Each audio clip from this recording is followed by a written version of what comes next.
사랑하는 기쁨의 교회 여러분 안녕하세요. 오늘은 다 같이 룻기 4장 우리 1절에서 12절까지의 말씀을 묵상하도록 하겠습니다. 자, 여러분들을 위해서 먼저 말씀을 들려드립니다. 제4장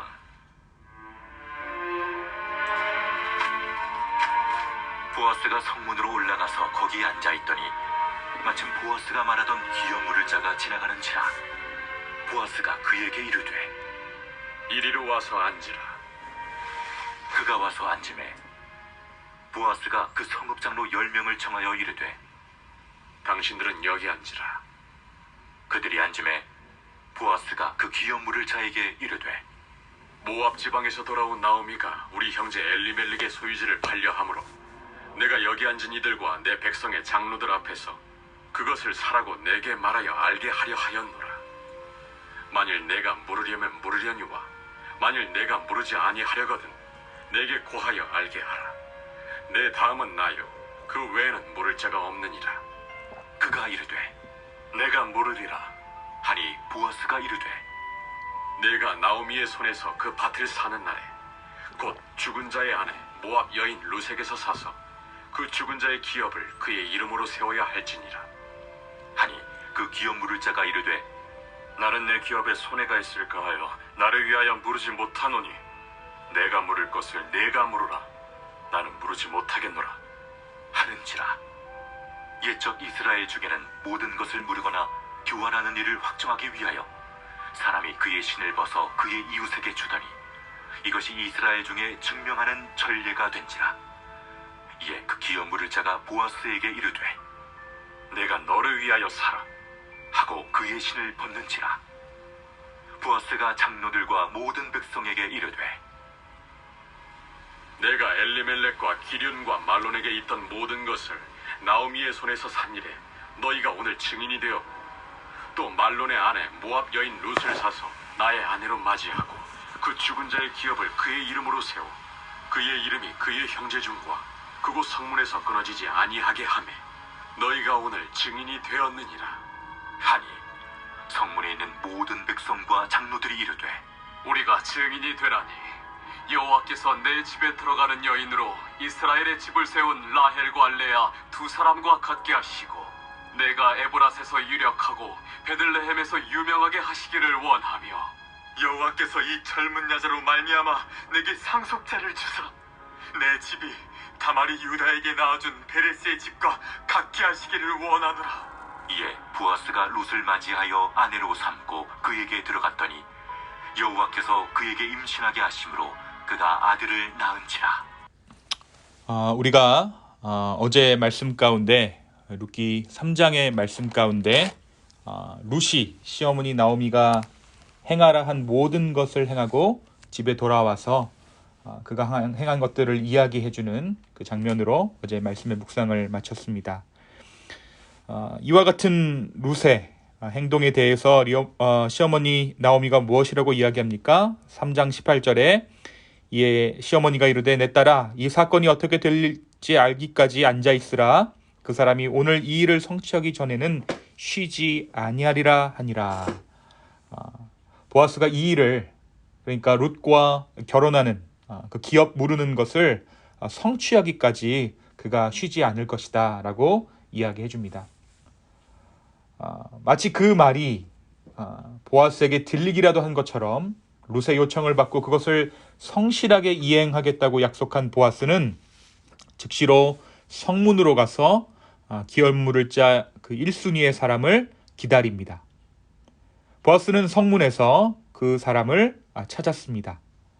그 사람을 찾고 난 후 보아스는 장로 10명을 먼저 초청하게 돼요. 그들의 이야기에 이 장로들을 증인으로 세우려고 했습니다. 보아스는 룻의 기업을 물을 우선순위의 그 사람 앞에서 그리고 증인된 10명의 장로들 앞에서 이야기하기 시작합니다. 모압 지방에서 돌아온 나오미가 우리의 형제 엘리멜렉의 소유지를 팔려고 하는데 그것은 당신이나 내가 사서 기업을 물어주어야 합니다. 만약 당신이 그 땅을 사지 않는다면 내가 사서 물어주려고 하는데 당신에게 우선권이 있으니 결정하여 주십시오. 그러자 그 사람이 자신의 그 땅을 사서 기업을 무르겠다라고 이야기합니다. 자기의 어떤 영역 확정이나 세력 확장, 재산을 증식하기에 좋은 방편이라고 생각했던 것 같아요.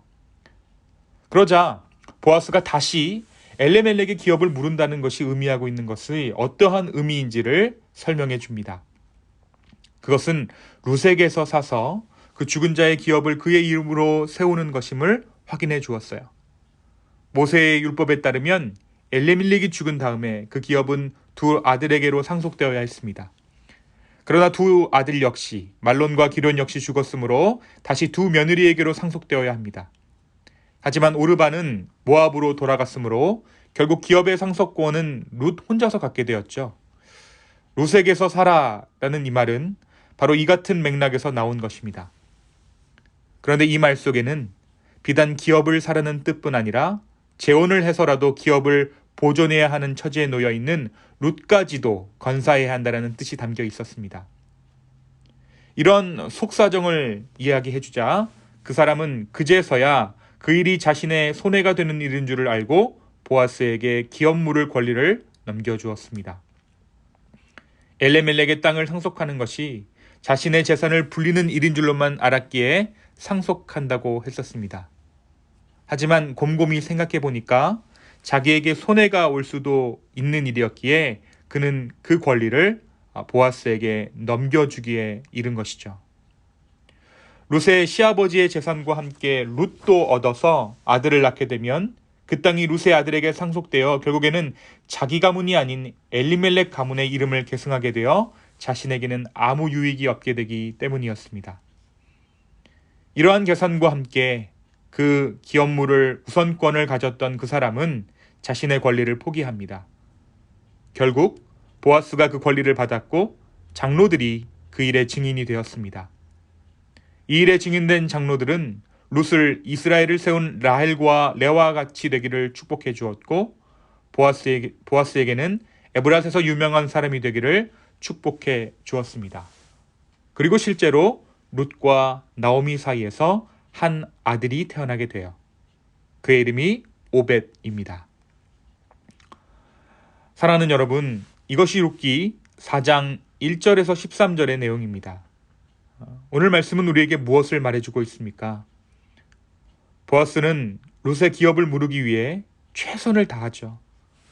이 첫 번째 순위의 남자에게 손해가 되었던 그 내용이 보아스에게는 손해가 아니었을까요? 아닙니다. 보아스에게 마찬가지로 그 일은 손해가 될지도 모르는 일이었어요.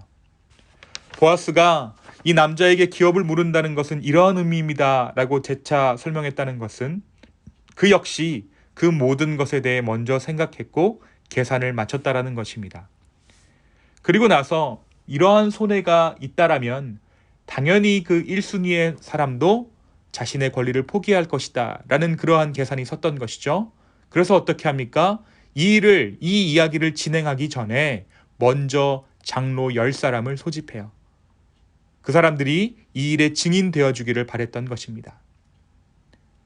보아스는 룻과의 약속을 지키기 위해 최선을 다했습니다. 자신에게 손해가 되는 일일지도 모른다는 그러한 생각에도 불구하고 그는 룻과의 약속을 지키기 위해 자신의 삶을 헌신했습니다.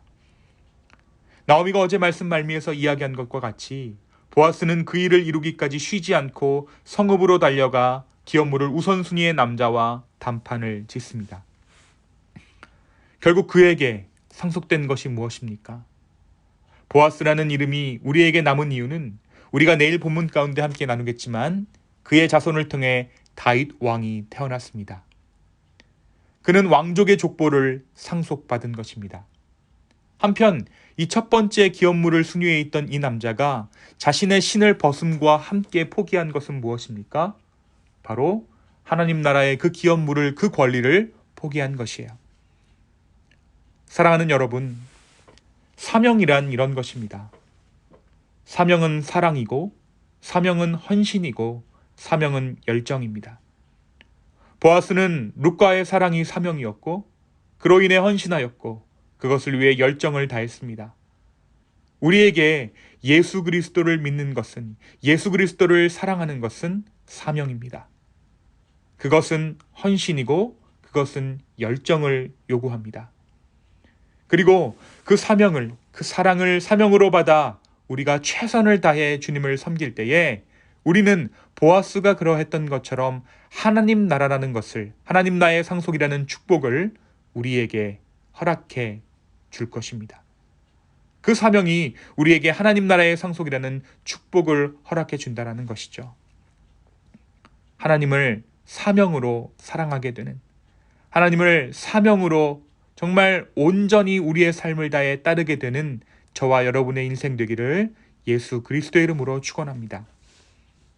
두 번째, 오늘 본문에서 우리가 보게 되는 한 가지는 하나님의 일은 끝까지 그 향방을 위해 기도하게 한다는 것입니다. 보아스가 첫 번째 기업 물을 자에게 처음 내가 그 기업을 무르겠다라는 대답을 들었을 때 보아스의 마음이 어땠을까요? 첫 번째 기업 물을 자가 내가 그 기업을 무르겠습니다 했을 때 그는 잠깐 움찔했을 것입니다. 저 역시 본문의 이 부분을 읽을 때 뭔가 기가 막힌 반전이 숨어있지 않을까 생각하게 되었습니다. 당연히 내가 알기로는, 내가 아는 룻기에는 보아스가 룻과 결혼한 것이 맞는데 왜 이 남자가 기업을 무르겠다고 할까? 룻기를 오랜만에 읽은 터라 세세하게 기억하지 못했기에 저 역시 이 부분에서 내가 잘못 읽었나 하며 반복해서 본문을 읽어보았습니다. 그렇습니다. 하나님이 일하실 때 우리 인간들에게 허락하시는 고비들이 있습니다. 마치 내가 하나님의 음성을 잘못 들은 것은 아닐까? 이것이 하나님의 뜻이 아닌데 내 욕심으로 여기까지 온 것은 아닐까라는 생각이 들기도 해요. 계속해서 좋아지지 않는 상황 가운데 왜 내가 이 일을 시작했을까라고 우리는 자책하기도 합니다. 그 모든 과정 가운데 하나님께서는 우리로 하여금 기도하게 하시는 것입니다.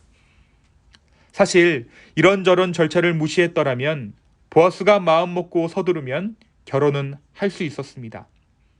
그러나 오늘 말씀 가운데 상황이 이렇게 우여곡절을 겪는 것은, 또 막판에 가서 반전의 요소를 만들어내는 것은 이 모든 일들을 통해 하나님의 인도하심을 구하며 그 모든 과정들이 하나님의 영광됨을 위해서였습니다. 사랑하는 여러분, 사실 얼핏 보면 하나님의 일은 쉬워 보여요. 돈으로 해결하고 우리의 지혜로, 우리의 인력으로 해결하면 그 일은 너무나도 쉬운 일처럼 보입니다. 그래서 우리는 그 일을 쉽게 시작하죠.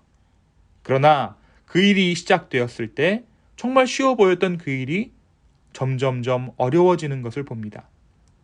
그 일을 통해 하나님께서는 기도하게 하시는 거예요. 하나님의 일은 쉬워 보이는 일도 쉽게 되는 일이 없습니다. 반드시 기도하게 하시고 주권을 인정하게 하시고 우리의 의도를 빼내게 하십니다. 사랑하는 기쁨의 성도 여러분, 나의 의도대로 순탄하게 되지 않는 그 일은 어쩌면 주님의 일이라 그러는지도 모르겠습니다. 오늘 나의 삶 가운데 주님께서 허락하시는, 주님의 주권을 인정하여 드리기 원하시는 그 일 가운데 믿음으로 순종하며 기도로 나아가는 저와 여러분 되기를 예수 그리스도 이름으로 축원합니다. 하나님께서 모든 것을 주관하십니다. 무엇보다 하나님께서 모든 것을 알고 계십니다. 이 사실이 우리에게 위로가 되었으면 좋겠습니다. 하나님께서 끝까지 우리와 함께 하실 것입니다. 보아스의 이 모든 일들 가운데 하나님께서 함께 하셨던 것처럼, 하나님께서 주관하셨던 것처럼 오늘 우리의 삶 가운데 성실하게 일하시는 그 하나님의 섭리를 발견할 수 있는 저와 여러분의 오늘 하루 되기를 예수님의 이름으로 축원합니다. 이 시간 함께 기도하겠습니다. 주님께서 하시는 그 모든 일들을 우리가 믿음으로 바라보게 하여 주십시오. 나의 힘이나 나의 능으로 쉽게 해나가는 것이 아니라 하나님께서 원하시는 그때에 하나님의 방법대로 해나가시는 것들을 우리로 하여금 보게 하여 주십시오. 나의 의도대로 일이 진행되지 않는다고 해서 우리가 낭망하거나 실망하는 것이 아니라 과연 하나님의 뜻이 어디에 있는지 우리가 끝까지 기도할 수 있는 믿음의 사람들 되기를 원합니다. 주여 우리에게 믿음 허락하여 주시옵소서. 감사합니다. 이 모든 말씀 살아계신 예수 그리스도의 이름으로 기도하였습니다. 아멘.